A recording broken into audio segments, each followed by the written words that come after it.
The future of project management is changing fast. On Projectified with PMI, we'll help you stay ahead of the trends as we talk about what that means for the industry and for everyone involved. I'm Stephen W. Maye for Projectified with PMI. For an easy way to stay up to date on Projectified with PMI, go to iTunes, Stitcher, Google Play Music, and pmi.org/podcast.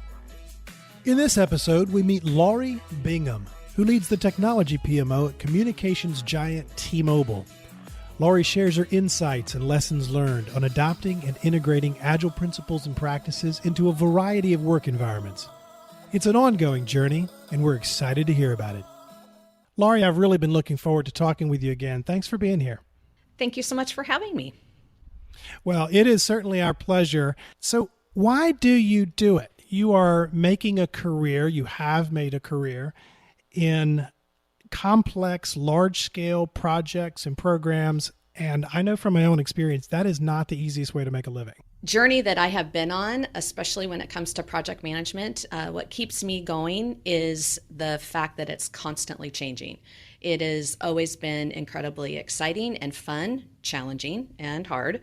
But I would say that just the constant change of all things in IT and project management and engineering, it just excites me on a very regular basis. So I keep coming back every day.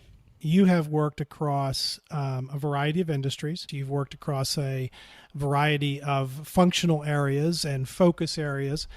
What do you see changing? Well, especially when it comes to the structure of projects and understanding project management and program management, it has changed over the last couple of decades while I've been doing this to be much more of a profession. It did not start out that way early in my career. We didn't call it project management, but we were doing that same kind of work. I think the big change for me has been the professionalism of project management and the appreciation of project management. And so I think that that's probably the biggest change is just that there are more organizations that are recognizing that you need a project manager to get a lot of this work done. You can cut a PMO out, but ultimately it's going to crop back up again because that work needs to get done. It needs to get organized. It needs to be structured in order to be able to be successful. Yeah, one of the things that I've observed is a shift in focus. If I look across maybe the last decade, there's been a shift from exclusively looking at or primarily looking at technical components of the work, which are still really important things. And this shift over to things related to managing change and gaining buy-in and creating alignment and leadership and a whole variety of soft skills that are now seen as critical for successful project management. So I'd be interested in what your take is on that. Yeah, no, I completely agree. It's incredibly valuable to bring that to the table. The project manager is not just somebody who's writing down the tasks and the due dates. They're there to see that work as a grander scale. And they bring tons of soft skills to the table. So they're helping to motivate team members to make sure that they are doing the work when they need to and they're getting the support that they need. So that takes, a lot of what we would traditionally call management skills, but the project manager needs to have those too. They need to understand how their project fits with the total portfolio of all of the rest of the projects. And they need to understand how their project is contributing to the company's bottom line. Making that connection for themselves as well as the project team makes all the difference in being a successful project. We want to hear more about why and how your company has been making this journey from a much more traditional view of projects to something that is both agile and one of the words that you've used is hybrid, not just agile, but also hybrid projects. So Talk to me a little bit about the why and the how around that. Sure. We take lots of risks, we go big, and we push the industry forward. And so we may be trying new technology. We might be trying a new way to connect our cell sites to our network. We're reaching out and trying to do brand new things that nobody has done before. And you can't do that in a waterfall kind of project approach. You're going to have to try things, try it fast, fail fast, be able to move forward and make those corrections as quickly as possible. So our projects are traditionally more waterfall-ish in terms of engineering. I mean, that just kind of lends itself more to a waterfall approach. But there are times when we have to do like what you were saying, and you call it a hybrid. It's, the very beginning of the project may be very agile because we're trying things in a new space that's never been tried before. When we deploy it across our entire network, that may be a little more waterfall-like when we have to deploy it across 50,000 cell sites. So we try to talk about Agile as if it is a tool in the toolbox. It's not right for every project. It's not wrong for every project. And we want our PMs to have it as a tool that they can use given the right circumstances. I love to hear the up close, personal, firsthand experience so that we understand what the journey looks like for you. Where did you come into the process, and specifically at T-Mobile, where you are now? But when you came into that transition of moving from a much more waterfall environment to something that is both agile and hybrid, where were you in the process, and then where are you now? So 2+ years ago, there was very little, and it was just kind of a discussion topic. Now we have multiple teams who are branching out into it. We've got people who are going through training.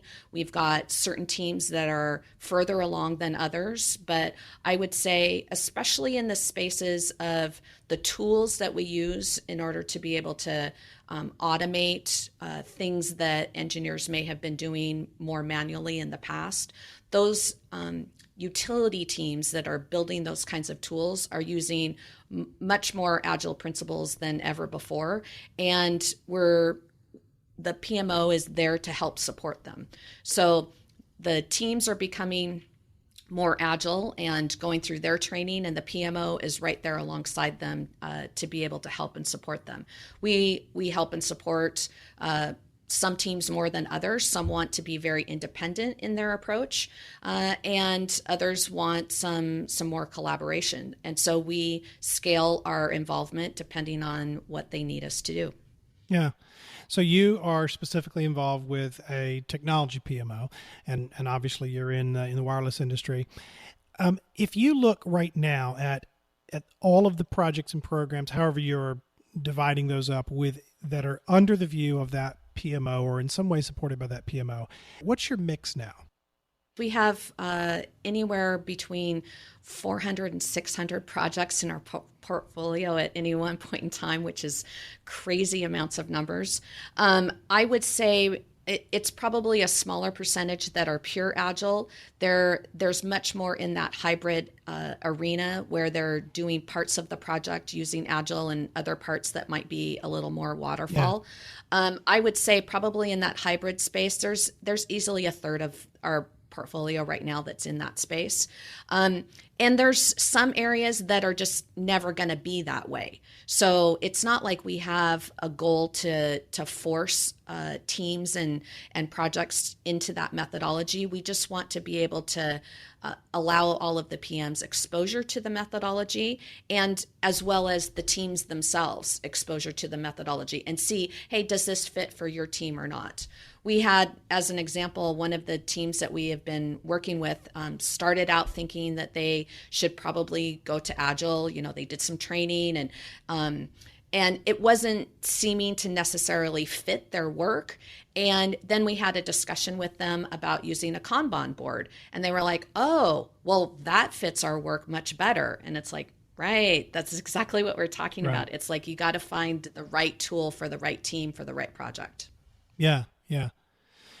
So it sounds like you are leaving that decision to the project manager. Sometimes we've left it to the team itself. Sometimes it has been the influence of the project manager.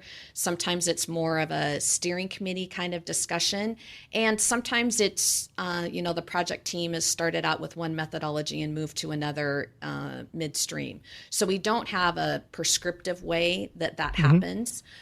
We let it kind of happen a little more organically, and that seems to work for us.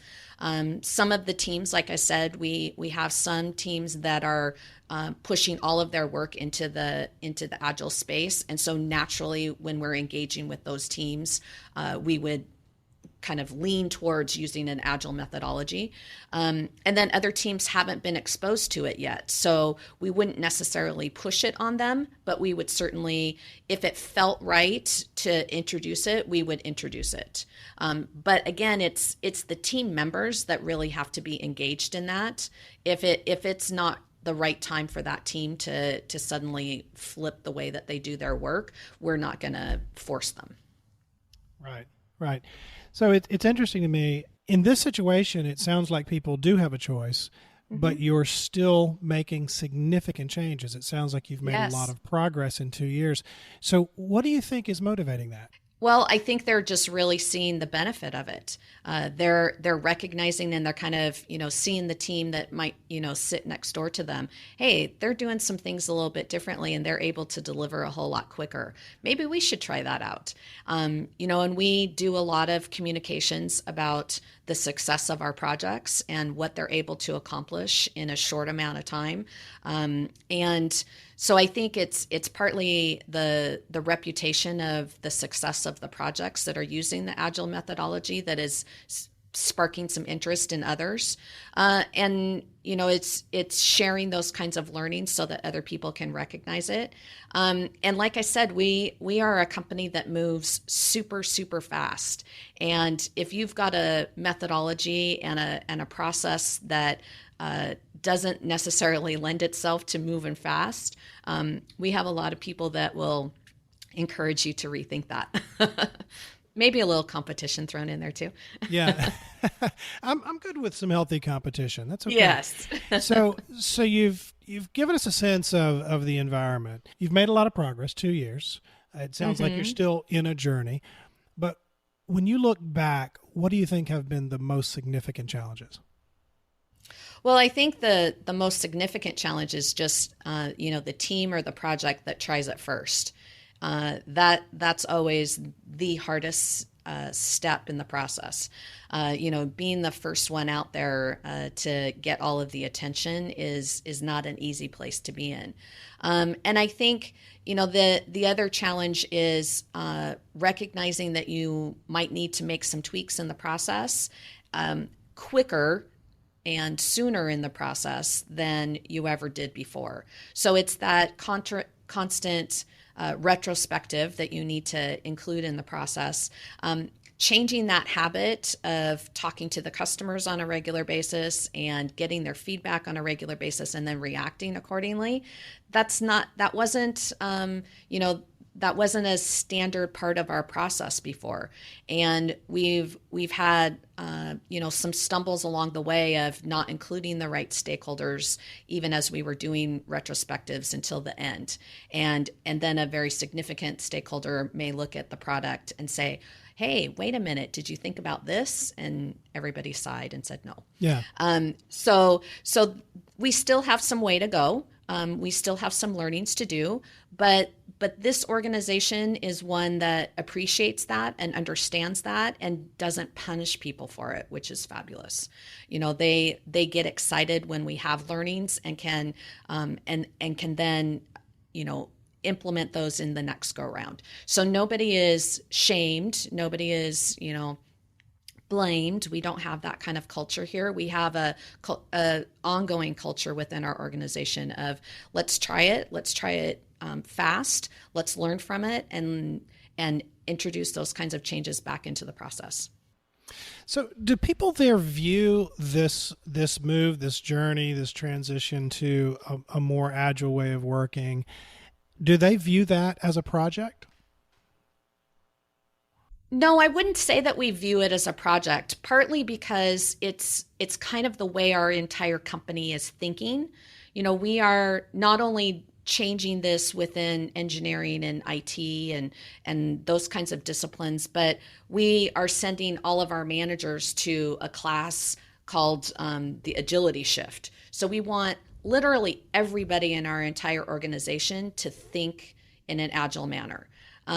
It's a culture shift and change within the entire organization. So, is it a project with a project manager, like checking off milestones? No, but everybody has to go to class, and then everybody has a vocabulary that they can use to talk about things differently, and it's more of a program that we are kind of embedding within the organization.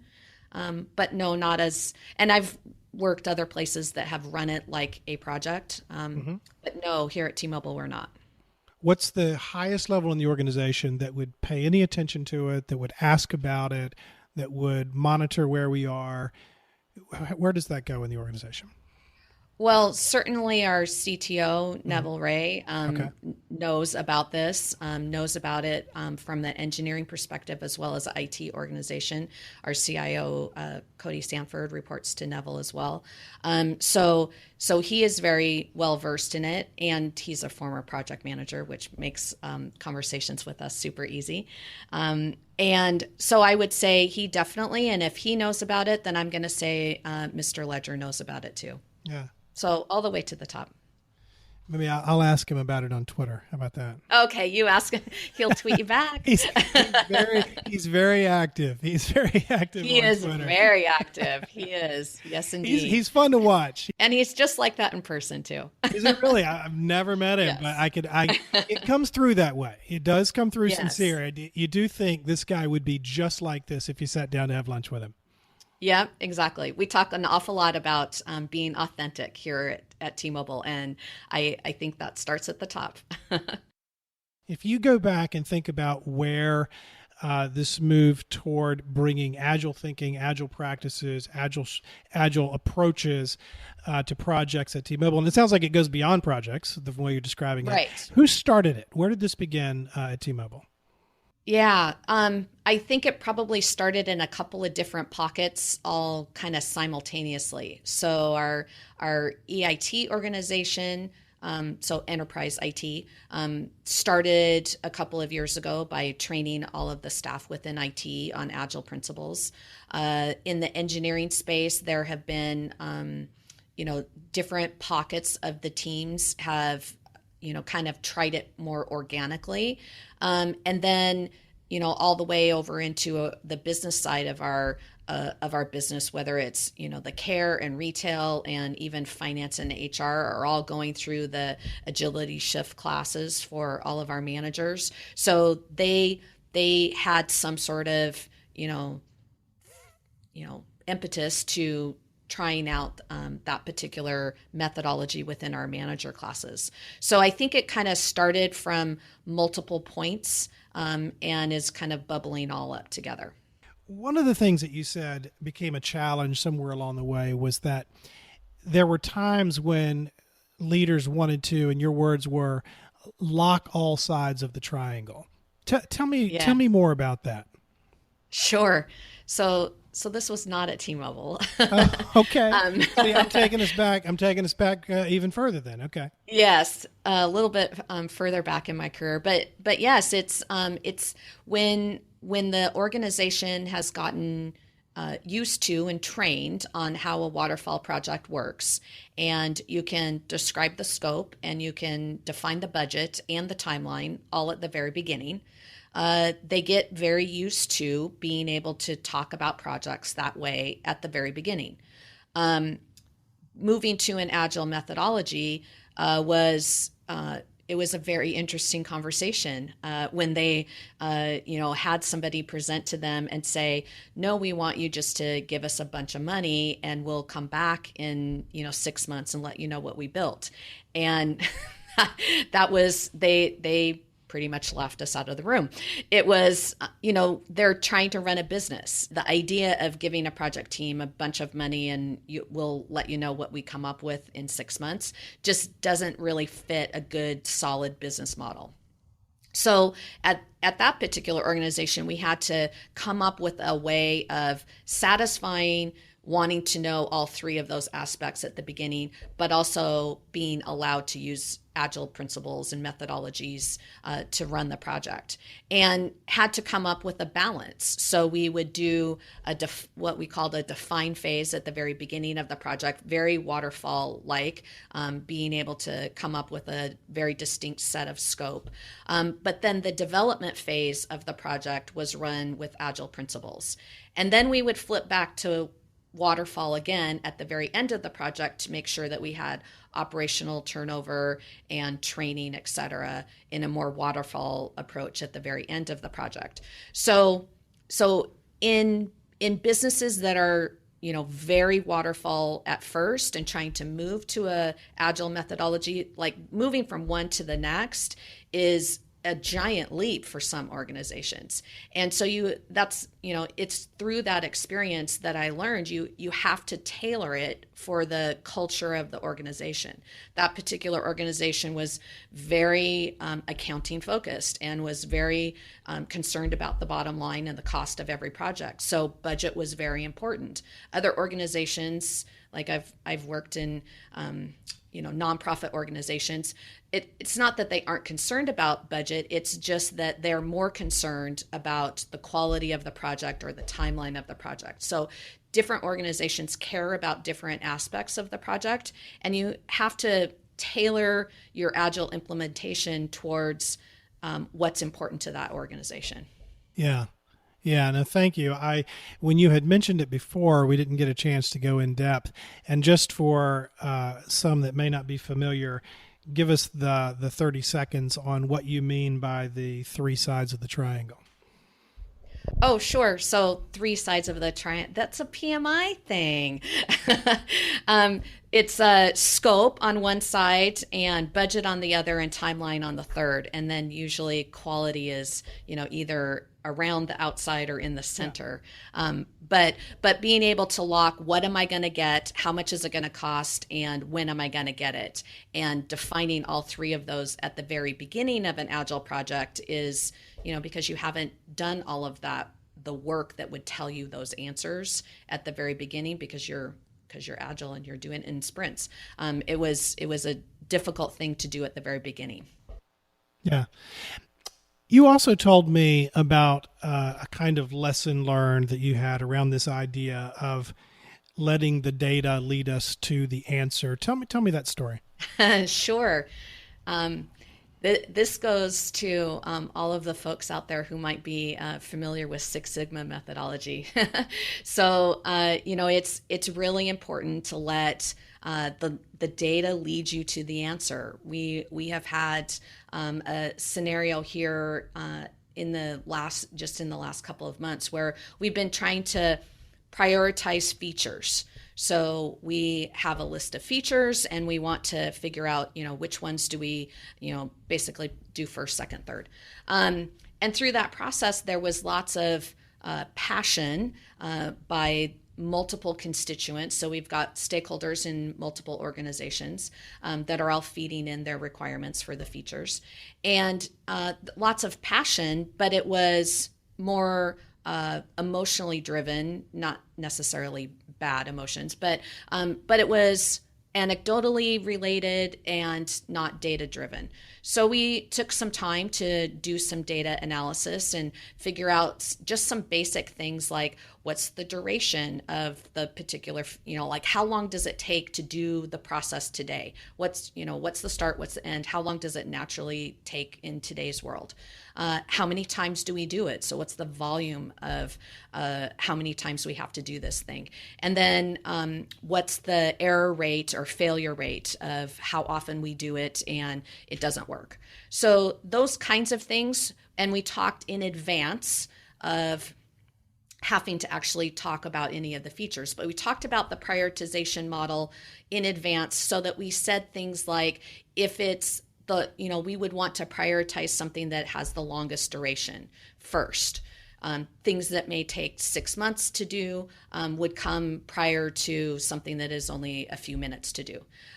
We would also want to prioritize things that have the highest volume. So if we do 10,000 of them every month, we would want to think about doing that feature first versus something that we only do once or twice a year.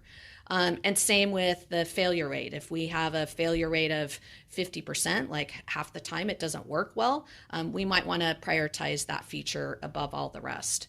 And what was very interesting is when we finally got the data in front of us, people were surprised about one of the features that they had naturally put down, maybe 5 or 6 on the list, actually had the longest duration, the highest volume, and the highest failure rate out of all of the features. And they were like, wow, this is really helpful to have this data.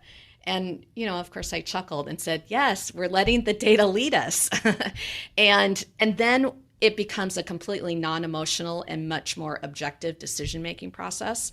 It was a spectacular moment in my mind. So it becomes the integration moment of Agile and analytics. Exactly, yes. Are there particular practices or a particular practice that has really stood out for you? If you were to say, look, this is the thing that more people have gotten value from or more projects have gotten value from than anything else, what would that be? Listen to your customer. Build a relationship and listen to the customer is by far the biggest change in all of the Agile methodology. And it's kind of one of our principles here at T-Mobile to begin with anyway. It's that's what Ledger does, is he talks to the customers. That's why he's so active on Twitter, is because he's trying to find out from the actual customers what they want and need. When it comes to Agile principles, that is the biggest difference, is that suddenly the development team is right there with somebody who is, we used to call them the business.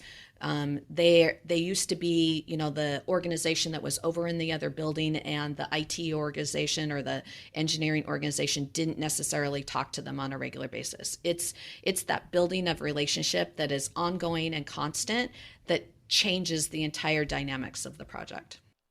Is there an end game in your mind? Or is it, well, we're doing a much better job applying Agile practices. We're leveraging this great principle of listening to the customer and engaging more effectively with the customer. So that's great. Let's do more of that. Or is there a point that you can see out there where you'd say, yeah, for us, we've accomplished the journey? Yeah, so I guess I would answer that with no. It's always a journey. Okay. I don't think we will ever be done, and I also think that by the time we get pretty far along in this journey, there will be some new fancy methodology that we'll get to use. It's a ever changing kind of field and industry, and we want to be able to roll with the punches in anything that we do. So no, I don't think that there's an end game. There's going to be more projects, and the technology is constantly changing. So yeah, there may be a time when what we think of today as, no, this will never be Agile because it has to be waterfall, there may be a time when that technology completely flips around and suddenly it can be Agile too. And so as a result, no, I don't think it'll ever change. I think we will be constantly on this journey. Yeah. I want to drill in a little further into what you had identified as the sort of single highest leverage practice, this focus on customer, this more mature way of thinking about, engaging with, and listening to the customer. What does that look like in your experience? So when you think about a team that's doing that well, what are they actually doing? Well, there's a lot of listening going on, and it looks like there are very tight relationships between what would be called the customer and the developer, and in the sense that when it looks like a really tight team that is doing it really well, you can't tell the difference between who's the customer and who's the developer. Like they end up speaking each other's language and can understand each other in a whole new sense that if they hadn't have been on a project team together, they wouldn't have had before. It's those long-term relationships that then get built so that then when you have another project that's another, really hard project with a really hard, short deadline, those relationships help to streamline the next project, and you can get a whole lot more work done when you've already established those kinds of relationships. So it looks different in the sense that it's not a bunch of emails going back and forth to people that you don't really know and trust and understand well. It's much more collaborative and understanding of where people are coming from. Yeah. There was something else that you mentioned when you and I talked recently. You talked about this repeated process of learn, trial, learn. Describe what you meant by that. Yeah, it's just kind of what I'm learning as I have now moved into an engineering space. It's the traditional try it, learn from it, then reintroduce what you just learned into the next time that you do it. It's a natural part of the engineering cycle, which I think there's a lot of IT organizations that could probably leverage that on a much more regular basis. But again, it's to be able to try stuff, learn from it quickly, and be able to reintroduce those changes. It's just the natural way that this organization works, which I find really exciting and really fun. And sometimes it's really scary because we do some crazy things sometimes. But I think it keeps the energy fresh. And like I said, it's not a culture of blaming anybody because that thing didn't work. It's like, wow, what did you learn from that? And being able to celebrate what you learned from the experience rather than focusing on, hey, that thing failed. It creates an opportunity for everybody on the team to be able to come up with what other organizations may call dumb ideas. But we're allowed to be able to explore those in a much more supportive, innovative way. Yeah. You've been working across wireless, healthcare, scientific research. You've worked on the IT side. You've worked on the engineering side. So you've had a pretty broad view of projects and programs and a lot of that in the midst of this journey into more agile work practices. What have you learned about being effective in constantly changing environments? Sure. Well, yeah, when you say it like that, it sounds like I'm a little nutty.